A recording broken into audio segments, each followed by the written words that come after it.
Welcome to today's InsideSales.com webinar, 7 Salesforce reports every inside sales manager should be pulling, featuring Mark Littlefield, our Senior Product Manager at InsideSales.com. While we're waiting for everybody to jump online here, we've got a quick video clip we'd like to share with you.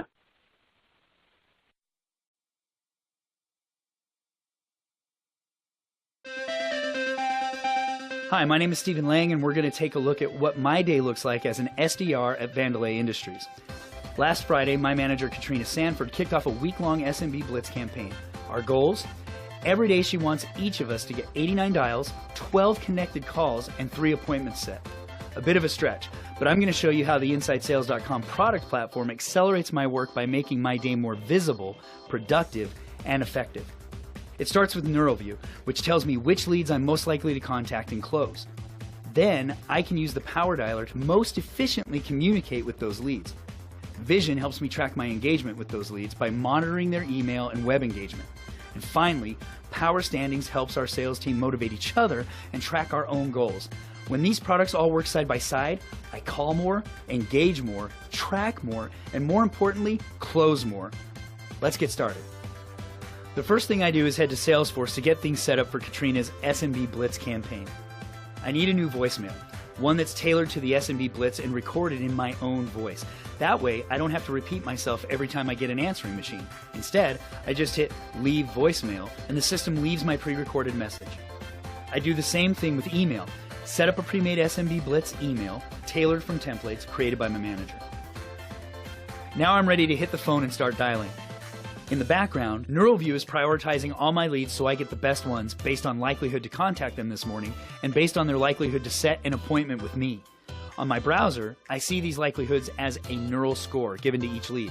My first one has a neural score of 95, which means this is a hot lead. I call, she answers, we set an appointment. Not a bad way to start the day. I log the call in Power Dialer, which saves the lead in Salesforce, and I'm ready to make the next call. I click Neural Next to get my next prioritized lead. That lead doesn't answer, but that's okay. Remember that voicemail and email I made this morning? I just click Leave Voicemail to leave that pre-recorded message, and Send Email to send my pre-made email. Easy.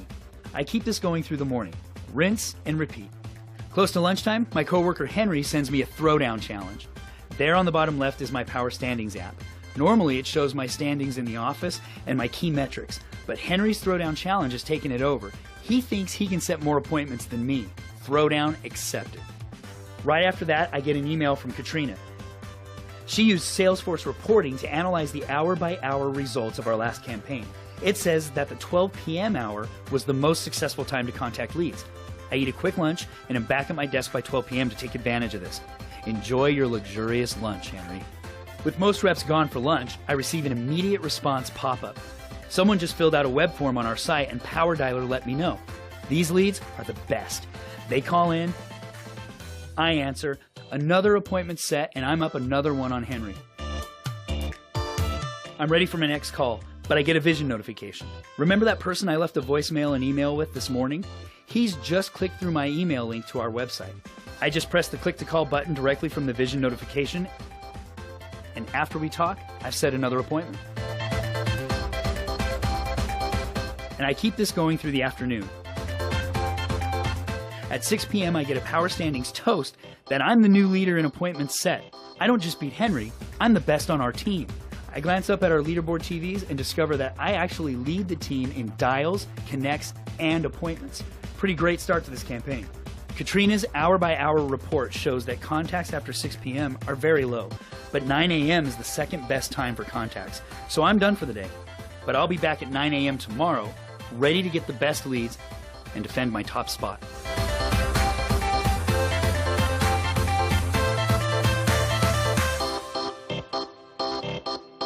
All right, thanks for watching that video clip while we let everybody get logged in. I'm really excited to share with you guys the Sales Acceleration Podcast. You can see the link below. You should jump in there and subscribe. We've got Gabe Larson and Steve Ayer really digging into the everyday use of sales acceleration. They're bringing in some extraordinary guests, so check that out. So how will this work today? This webinar should last about 30 to 45 minutes. Go ahead and throw your questions into the Q&A console, and we'll get to those questions at the end. Feel free to use the hashtag InsideSalesWebinar if you find something that is interesting that you want to share out via social. And just know that this webinar will be available on demand using the same link you logged in with today in about an hour and a half. We'll also send you a link back to it tomorrow. All right, now I'm going to introduce today's speakers, but while we're waiting, why don't you just let us know where you're from today and let Mark know that you're here. We're excited to have you. Mark Littlefield is going to be our main presenter today, and he is our Senior Product Manager at InsideSales.com. He is one of those brainiacs, and we're super excited to have him on our team. And he'll jump on here in just a second and take over. We'll also have some Q&A at the end from Adam Henry, our Technical Success Manager. So if you've got questions, stick around to the end, and Adam will take care. So now I'll just pass it over to Mark Littlefield.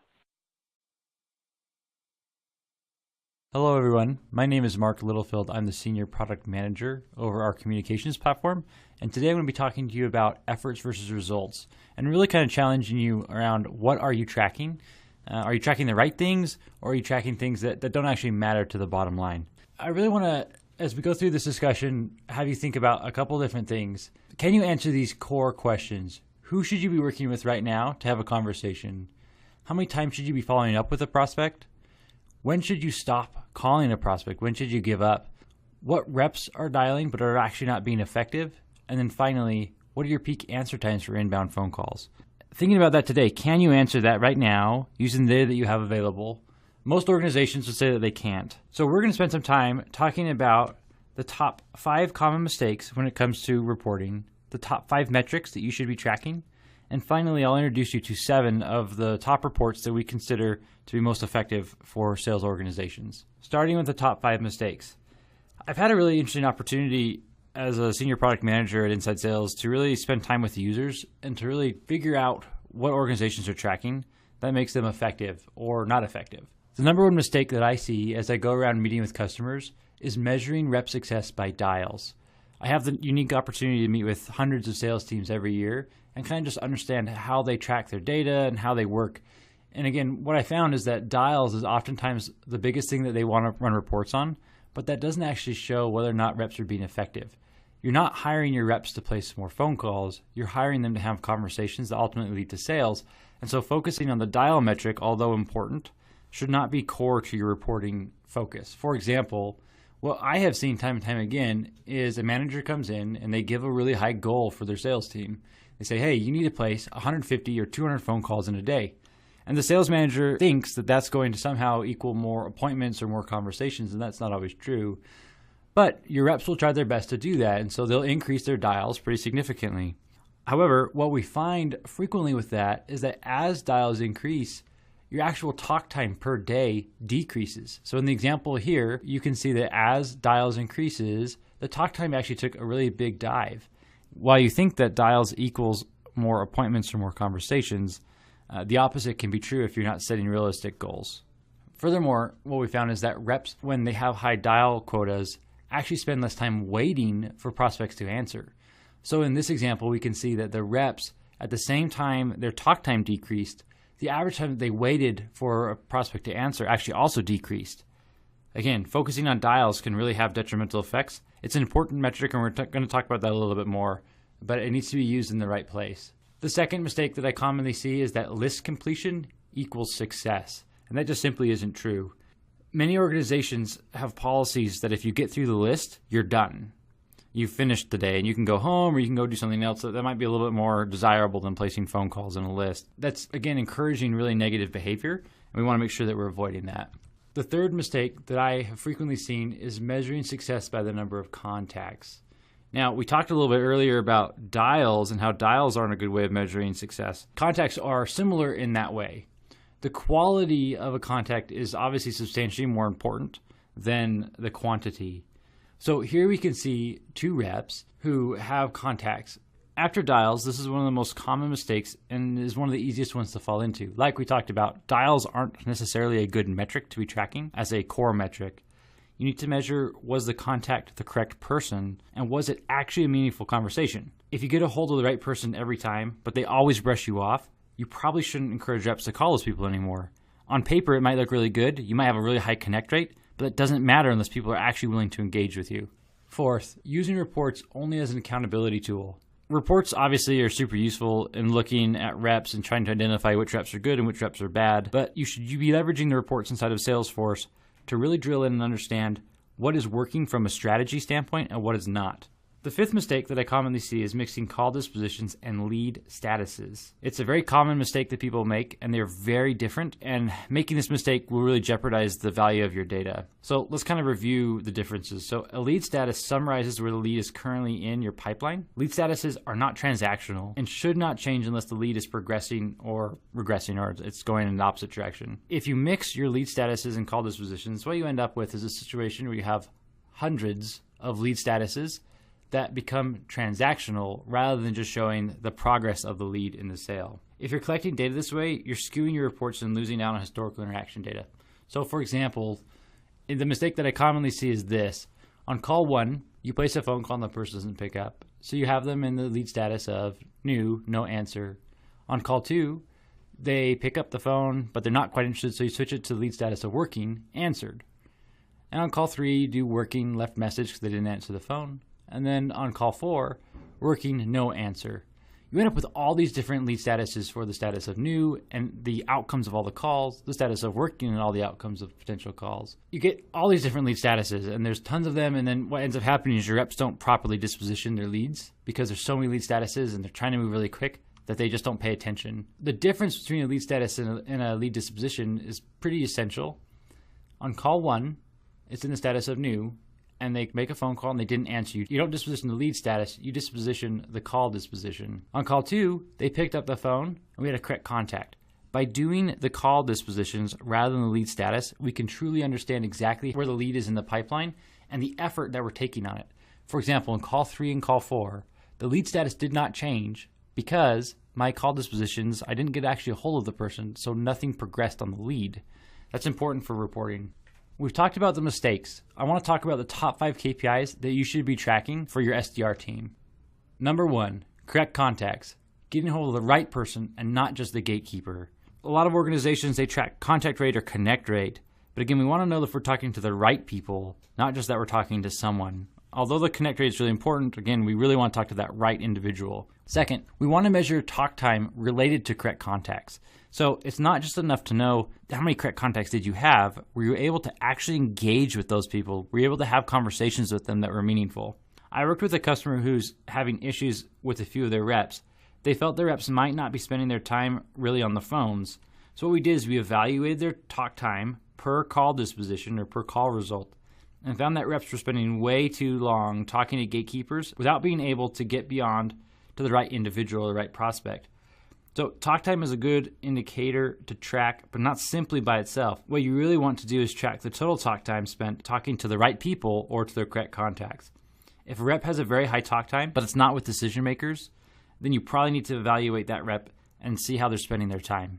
The third KPI that you should be tracking is appointments set. And appointment sets really give you an idea of which reps are having conversations that are actually progressing the opportunity. You want to look at your reps who have high talk time. You want to analyze your reps who have high quantities of appointments set and start really digging into their day. How many calls are they placing? How much talk time are they having on average? And kind of frame that up to be the guideline for the rest of your reps. And again, through reporting in Salesforce, you can do just that. Fourth, I talked a little bit earlier about dials and how dials shouldn't be a main focus for you. But dials are really a pretty core KPI in the long run, but they shouldn't be a focus. You should never pay reps based on how many dials they make, nor should you actively encourage reps to be the rep with the highest number of dials for the day. You should still track dials though, just don't make it a focus. If you find a rep who's having an okay amount of conversations in a given day, but has very low dials, then you can use dial quotas to help them boost their conversations, but don't go overboard on dial quotas. Remember that you want to have them talking and not just dialing. Don't just set dial goals because you want to be able to show the effort of reps. What I commonly see with our gamification platform is that people will create leaderboards and they'll put them around the office, and again, they'll focus on the dial metric and they'll have all these different people competing to have the most dials, But again, when we focus on dials, what we typically see is a decrease in conversations and a decrease in overall talk time because you've motivated them for a behavior that isn't actually what you want them to be doing. The fifth KPI that you should be tracking is lead conversions. Salesforce makes it really easy to run really meaningful reports and really drill in to see what leads you're actually converting. For example, you can run reports around which lead sources are converting, leads from which countries are converting. But our product also helps you get a little bit more information out of the Salesforce conversion reports. Our product can help you answer questions like, how many times should I call a prospect before giving up?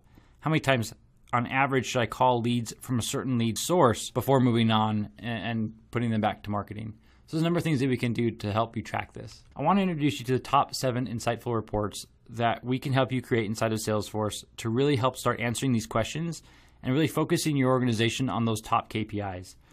The reports I'm going to share today are applicable to both current customers of inside sales and then anyone else in the inside sales industry. Of course, our product helps you track them a little bit better. Each of the reports I'll be going are available to all of our customers at no extra charge. To get these reports, you'll need to visit the App Exchange and download the latest package. And then if you look in the reports folder called Sales Acceleration Reports, you'll find them there. Your account manager can help you with any questions you might have regarding the reports. You can also customize them to meet your needs. So I had to pick my top 7 favorite reports. There's a number of reports in there, but I wanted to spend some time talking about 7 specific reports. Before we jump into the reports, I want to spend a little bit of time talking about correct context. We've talked about that a little bit. I want to just emphasize that a little bit more, which is make sure you're tracking the effort around correct context. Again, that is talking to the right person. You don't want to be just tracking connects, and all the reports we're going to talk about today are around correct contact reporting. The data feedback loop is really important to understand as you start analyzing reports. Most organizations, when they're a little bit younger to reporting, they start by analyzing effort. What are my reps doing? Are they placing lots of phone calls? Then they go to another degree, which is the effect of that effort. Are we having conversations? So you then look at, okay, are those conversations leading to appointments? You analyze all that data. You make changes to how your lists function, your dial lists function, or your business strategies, and then you kind of repeat that process. So you make a change, you start analyzing the effort, what are the effects, the results, and so forth. So it's a constant process of just kind of understanding and making business changes. The first report I want to introduce you to today is the correct contact by time of day report. And what this report shows is in the prospect's time, when are you getting the most correct contacts or speaking to the right person? Our Seek List technology will help you prioritize your day to make sure that you're always calling people at the right hour that's most optimized for your prospect. So for example, at 10 a.m., according to this data, we can see that our correct contact rate is at 70%. And we can see that our correct contact rate, the green bar, goes down throughout the day and towards the afternoon really starts getting a little bit lower. Using this report, we can create a seek list that optimizes your outreach strategy so that you're always calling prospects at 10 a.m. because that's when you're going to get a hold of them. The second report I want to introduce you to is the correct contact by dial attempt. So we just talked about calling people at the right time, but who should you be calling? That's what this is designed to answer. So again, thinking of correct contacts being our focus, we can see on the first dial attempt, or the bars on the far left of the report, we can see that on our first dial attempt, the correct contact rate is nearly 90%. And as we place more phone calls, as you might expect, our correct contact rate goes down.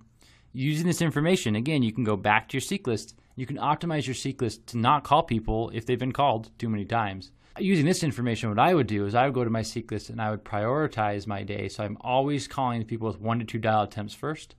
And then the people between 3 and 6 dial attempts, it's pretty much the same. And so I might not actually sort by dial attempt there. So the first report we talked about is when you should be calling. And the second report we just talked about is who you should be calling based on how many times you've already called them. The third report I want to talk about is the conversion rate by lead source. We talked about the conversion rate being an essential metric to be tracking. And our product can help answer some questions around how much effort you are spending and how much effort you should be spending on leads from a given lead source. So this report is designed to answer the question, how many dials does it take to convert a lead into a qualified opportunity? So for example, we can see that the average dials for the print leads, or the column on the far left of the report, is around 7 dials. And then what we can do is we can analyze the conversion rate for a lead source. So for example, for the print lead source, the conversion rate is almost nothing. What this indicates is that you're spending a lot of effort on a lead source that has a very low conversion rate. I've spent a lot of time with customers trying to dig in and understand their data a little bit better to help optimize their sales process. As I've done that, what I have frequently found is that reps have this perception that a certain lead source is worth a lot, and it's the best lead source that there's there. And in actuality, it's a lead source that doesn't convert well. Maybe those are leads that are nice, and maybe you can set appointments with them, but they don't actually convert, they don't actually close. We want to focus on the right lead sources and put the right amount of effort. In this example, if you look at the referral lead source, on average, we're spending a little bit over 6 dials, but the conversion rate is very high. So I'm going to go to my seek list and I'm going to prioritize my referral leads with less than 6 dial attempts because those are the leads that will close. The fourth report I want to talk about is correct contact percentage by reps. And really what this is designed to do is tell you whether or not your reps are able to get a hold of the right person. And this report is done through percentages. So we see 2 reps here. The rep on the bottom has about a 45% correct contact rate, and the rep on the top has a contact rate around 25%. Now, I will tell you that you can't just go off percentages because we were just looking at the percent of all calls that were correct contact, but were you able to have meaningful conversations? And the next report is really designed to help answer that. So again, we have 2 reps here, and this is designed to say whether or not reps are having meaningful conversation with their prospects. So we have the 2 reps. The green bar is the average talk time in minutes, and then the blue line shows the total quantity of calls. So the rep on the left has a very high average talk time, almost 20 minutes. And the rep on the right, their talk time is a lot lower. If you notice the blue bar indicates that the rep on the left has had a lower quantity, only about 30 phone calls. And the rep on the right has had about a little bit over 50. What this means is that the rep on the right, although they're able to get past the gatekeeper, they're able to have correct contacts, they're unable to get their prospects to engage. They're not having meaningful conversations. Whereas the rep on the left is having meaningful conversations. They're not having as many conversations, but the ones that they have are more valuable. So you want to use the reports kind of together to really understand which reps are having the most correct contacts and then who's having meaningful correct contacts. The 6th report I want to talk about is immediate response results. If you're on this webinar, then you're probably pretty familiar with our industry-leading research around immediate response and how that impacts both your likelihood to contact and likelihood to convert or close leads. This information alone has been the driving force behind the success of many, many inside sales organizations across the world. We don't expect you to necessarily take our word for it, however. You can validate whether or not immediate response makes a difference to you and your industry through reports inside of Salesforce using the immediate response results report. And this report will tell you based on your average response time whether or not that's impacting your contact rate and whether or not that impacts your conversion rate and ultimately your closes.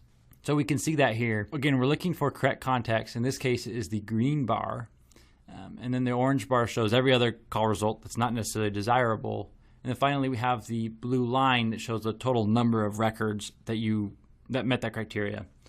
So for example, in under 5 minutes, you have a correct contact rate of a little bit over 90%, which is awesome. And if you wait longer, if you wait to 5 to 10 minutes, it goes down to 80% and then to 60% and so forth. So the longer you wait, according to this data, the less likely you are to actually get a hold of the person. And then the blue line shows how well you're doing at it. Of all the leads that you had, you only called 25 in less than 5 minutes, but the contact rate is so high. So really what you'd hope to see is that blue line is kind of going the other direction, where in under 5 minutes you're responding to almost all of them. This report is really designed to show you whether or not immediate response works for you in your industry. The 7th report I want to talk about is call result percentage by average duration. That's a mouthful, so I'm going to walk you through it. But what it's designed to do is to really answer the question, who are my best reps? What are they doing that makes them so successful? Is a really meaningful report that helps you understand what your reps are doing. And the name of the report is kind of a mouthful, so I'm just going to dig right into what it means and how to read it. Every rep has one of every color square or every call disposition on this graph. So Mark Littlefield, the rep, has one square on the graph for a bad number, one for busy, one for contact, and so forth. The distance from the left to the right is the total percent of all calls that rep placed that were dispositioned in that way. For example, on the 60% line, there's one yellow square for no answer. That indicates that that rep, whoever that might be, 60% of all calls they personally placed were dispositioned to no answer. And then the distance from the bottom to the top indicates the average call duration for those calls. So again, at the 60% line where that yellow no answer is, 60% of all calls that rep placed were no answers, and the average call duration of all their no answers was almost 50 seconds. So that's how you read this report. So every rep has one of every color square on this graph. What you're looking for in any type of scatter plot report is groupings and then outliers out of those groupings. For example, you can see that the contact rate is typically between 20 and 40% for your reps because most of the orange squares fall into that range. But you do see a couple outliers. For example, if you look at the top of that graph, you can see one rep who's placing almost 50% of their calls resulting in a contact, and they have a high call duration. So I'd want to dig into what that rep is doing that's making them have a higher contact rate, and they're talking longer. That's a good outlier. Kind of inversely to that, you can see almost in the far left-hand corner of that graph, you can see one rep who has an orange square there where they only have a 5% contact rate, and they're not talking as much. So maybe that rep is ramping. I can't actually tell you exactly why it's like that, but what we can do is we can use this report to drill in and understand differences between rep performance, understand the reps who are doing well, and understand the reps who are not doing quite as well as they could. So the question is, can your reps do it? Do they understand when they should be calling their prospects based on their prospect's local time to achieve the highest likelihood of a correct contact? Do they know when they should stop calling a lead because that lead is simply not interested? Do they know how many times they should let a phone ring before giving up and moving on to the next prospect?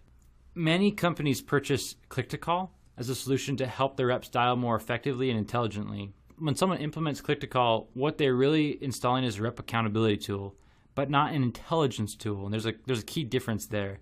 Reps are just as likely to call someone who won't answer or who is not interested than if they dial with their desk phones. There's no prioritization. There's none of that crunching of all that data for them automatically. Managers get more accountability, and reps get to use a tool that helps them place more phone calls, but it isn't a tool that increases meaningful conversations. And that's really important to understand, is that click-to-call doesn't help your reps prioritize their day. It doesn't tell them which prospects they should be reaching out to. It still leaves that up to the reps. The Power Dialer includes all the accountability tools that traditional click-to-call provides, but adds in the layers of intelligence that organizations are really trying to use so that they can ultimately get to the right people at the right time. The Power Dialer builds on the concept of click-to-call by removing the need for reps to decide who to call and replaces that with intelligent lists that deliver the next best record for a rep to dial. We've seen organizations boost contacts by a considerable amount. Neurolytics analyzes the records in your CRM and determines which records are most likely to answer the phone and to actually purchase your product. This removes the need for reps to spend a lot of time on their lists of records trying just to decide who to call next. We analyze important information such as information about your leads, but also external data points such as weather, stock market information, or even how sports teams winning or losing may affect the probability someone will purchase your services or products. It isn't possible for reps to be effective with their time trying to analyze all this information. I'd like to thank Mark for jumping on today. He always does such a great job. Loved the presentation around the Salesforce reports and the metrics to help track your reps. Today we have a really cool offer called the Cold Calling Sales Prospecting, a day in the life of a top-performing sales rep download. Continue your sales acceleration. Download this ebook. It's available on the right-hand side in the console.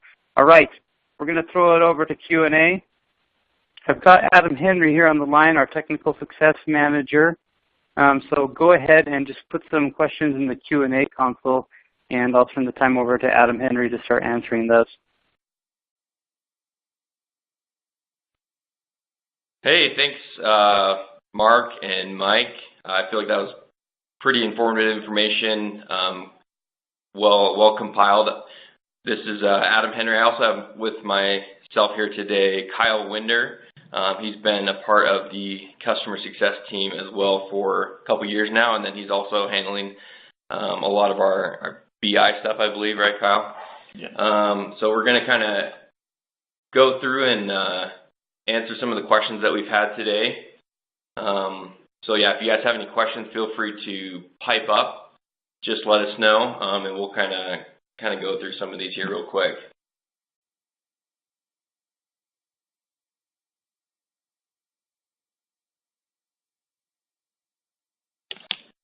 One question, or I guess really a comment that we had brought up was by Jacqueline at Crimson Hexagon, when Mark was discussing how if you're focused in on dials, that can kind of create some bad behaviors.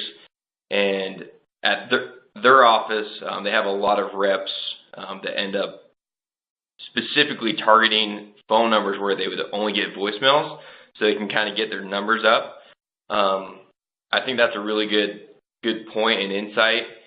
I guess one response I would have to that would be maybe those reps have more access or more abilities than they should. Personally, I don't know if I would let them, have access to pull up individual numbers like that.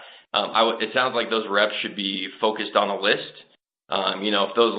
If those reps were basically living in the power dialer or spending their day-to-day in the seek list, then that might help avoid having them, searching out those numbers where they know that they can get those voicemails. And probably what they're doing is, keeping a record of those somewhere and just focusing and calling those to get those numbers up. So that might be something that you could do, is just make sure they're on a seek list or at least a domino list, and kind of keeping track of their work efforts through that list. Do you have any thoughts to add to that, Kyle? No, not on that one. I thought it was just interesting that she kind of just helped us, see that is actually the case, where that's actually happening, where reps are just gaming the system and trying to get their bonus based on, dials or something. So thanks for that. Yeah. Jacqueline also just asked what a domino list is. So yeah, in at least within our product Inside Sales, we have two types of lists that we focus on. One is a seek list. That's a dynamic list that refreshes every hour, pulls in new information. A domino list is basically a one and done list, A through Z. So it's similar to pulling up a list view in Salesforce, creating that list view and then dialing through that list. So managers potentially could be creating those lists for the reps. You could give them access to build their own list. So again, something that's kind of up to manager discretion there.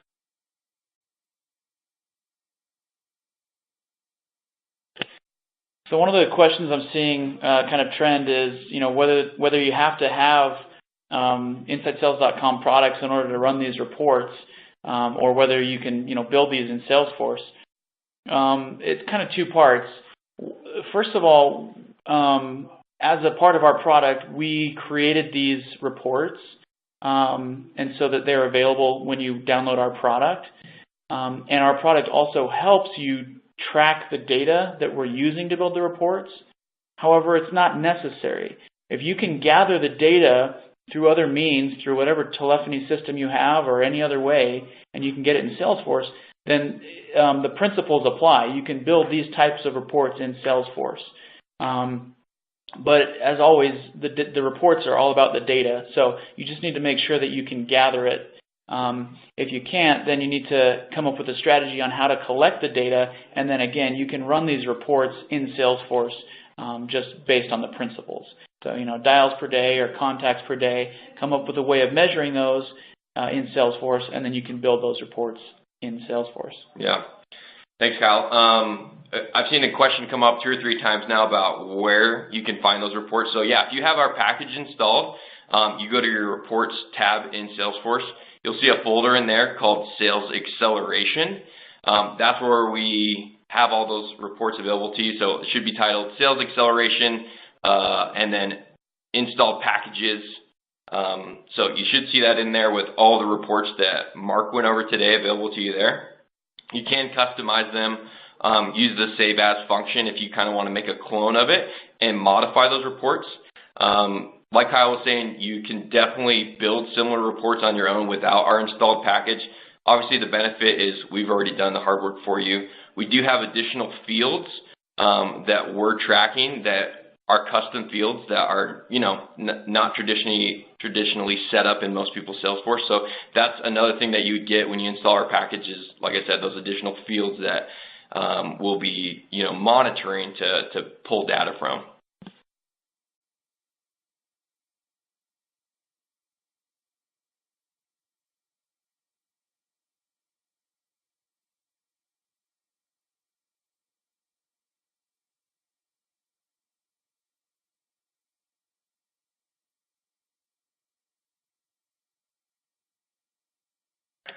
Okay, so we have a question from Simon at Me Inc. He said, hey, this is mainly based around phone KPIs. How do you track email effectiveness? What we do, at least internally here, again, we use our own products. We have a tool called Vision that is an email tracking tool. And with that tool, we also have something called Absolute Automation that then syncs all of the, sent and received emails back into Salesforce and onto the record. So we actually create, again, some custom fields on the record itself. And we, again, have an installed package report that will track the interactions with those emails. So we'll track number of emails being sent by a rep each day. I think you can break it down by hour. We can track things like which emails are being opened, which templates are being opened, attachments being downloaded.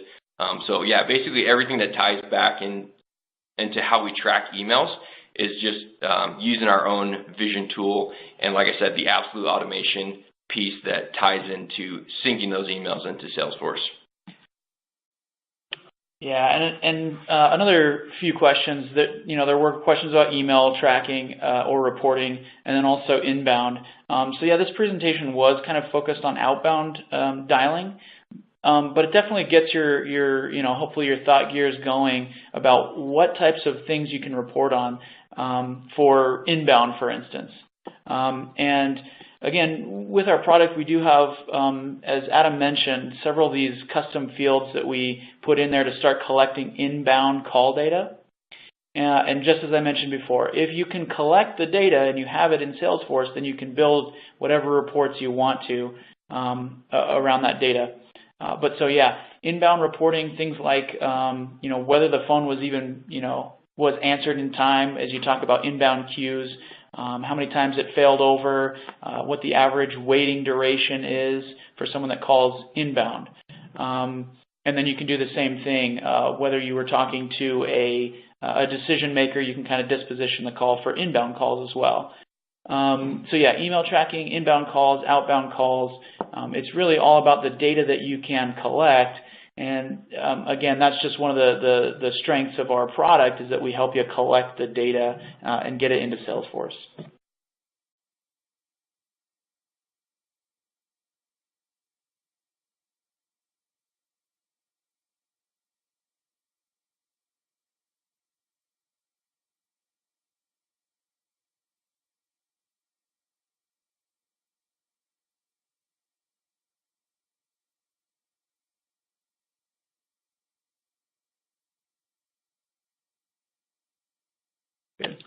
Yeah, I think we've pretty much answered the majority of the questions that came in. I'm not seeing any more new questions here. So thanks again to everyone who participated today. As always, if you have issues, you can reach out to our support team, who's available to answer any technical or questions regarding the product.